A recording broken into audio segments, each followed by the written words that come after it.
India سے سوال ہے، اگر میں آپریشن تھیٹر میں آپریشن کر رہا ہوں اور اس کی حالت میں میری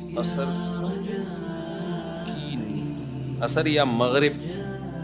نماز چھوٹ جائے تو میں گنہگار ہوں گا؟ آپریشن کے بیچ میں ٹائم نکالنا مشکل ہے۔ دیکھو، جو آپریشن تھیٹر میں ڈاکٹر ہوتے ہیں نا، وہ نمازوں کا ٹائم دیکھ کے جایا کریں، یعنی پہلے سے ٹائم نوٹ کر لیں کہ بھائی یہ ظہر کا وقت اتنے بجے شروع ہو رہا ہے، اتنے بجے ختم ہو رہا ہے، عصر کا وقت اتنے بجے شروع ہو رہا ہے، اتنے بجے ختم ہو رہا ہے۔ اور عصر میں ان کے لیے، ڈاکٹروں کے لیے یہ گنجائش ہے کہ جو شافعی وقت ہے نا عصر کا، وہ ذرا پہلے شروع ہو جاتا ہے امام شافعی کے نزدیک، جس پہ اہل حدیث بھی نماز پڑھتے ہیں، تو حنفیہ کے نزدیک بھی اس پہ نماز پڑھنا جائز تو ہے، تو اس ٹائم کو عصر کا وقت داخل ہو جاتا ہے، تو بہت لمبا وقت ہوتا ہے پھر عصر کا۔ اتنا لمبا آپریشن میرا خیال ہے نہیں ہوتا کہ وہ اتنا مریض کو آپ کیسے کھول کے لٹائیں گے اتنی دیر تک۔ تو ٹائم دیکھ لیں نمازوں کا کہ کتنے بجے سے کتنے بجے تک نماز کا ٹائم ہے، تو پہلے نماز پڑھ لیں پھر چلے جائیں،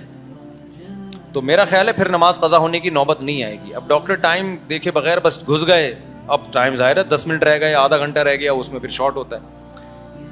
بہرحال کسی مریض کا آپریشن آپ کر رہے ہو اور اس میں یہ ہے کہ آپ مریض کی جان جانے کا خطرہ ہے یا بیمار ہونے کا خطرہ ہے اس کو، تو پھر تو مجبوری ہے، نماز کو چھوڑا جا سکتا ہے، لیکن یہ ہلکا معاملہ نہیں ہے نماز کا۔ یہ لفظ کہنا بھی بڑا مشکل ہے، کیونکہ اسلام میں نماز سے بڑھ کر کوئی چیز نہیں ہے، تو اس لیے ڈاکٹر کو چاہیے کہ موبائل کی ایپ انسٹال کر لے موبائل میں نمازوں کے اوقات کی، تو جو عصر شافعی ہوتی ہے نا، عصر شافعی جس کو کہتے ہیں، اس میں اور وہ بہت لمبا ٹائم ہوتا ہے، تو سفر میں بھی اس پر عمل کیا جا سکتا ہے۔ سفر میں تو ہم تو جب سفر میں جاتے ہیں تو اسی ٹائم پہ عصر پڑھتے ہیں، اگر ہمیں قضا ہونے کا خطرہ ہوتا ہے تو اسی ٹائم پہ عصر پڑھ لیں، قضا ہونے سے بچائیں عصر۔